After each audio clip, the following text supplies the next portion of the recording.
एक बार की बात है, एक राजा जो जंगल में घूम रहा था, अचानक से उसकी नज़र एक घायल सांप पर पड़ी। राजा ने उस सांप की जान बचाई। अब इस चीज़ को देखकर सांप भी बहुत प्रसन्न हुआ और उसने प्रसन्न होकर राजा को ऐसी शक्ति दी जिससे कि वह पशुओं की भाषा समझने लगे।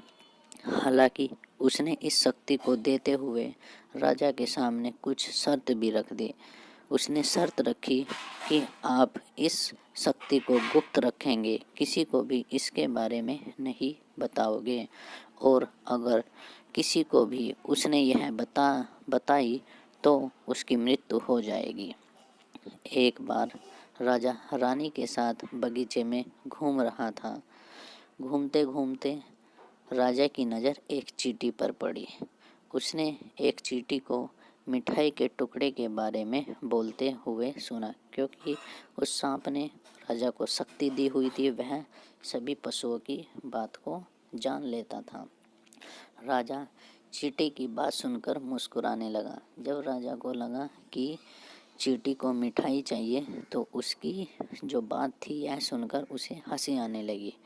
रानी ने उससे मुस्कुराने का कारण पूछा कि आप क्यों मुस्कुरा रहे हो। राजा ने रानी को बहुत समझाने की कोशिश की कि वह बार बार ना पूछे, लेकिन रानी मानती ही नहीं थी। वह उनसे पूछती रही कि आप बताओ कि आप क्यों हंस रहे थे। आखिर अंत में राजा उसे रहस्य बताने को तैयार हो गया।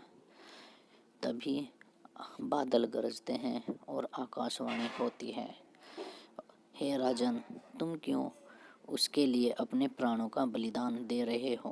क्योंकि राजा को ये शक्ति के साथ साथ ये भी था कि अगर तुमने इसके बारे में किसी को बताया तो तुम्हारी जान चली जाएगी।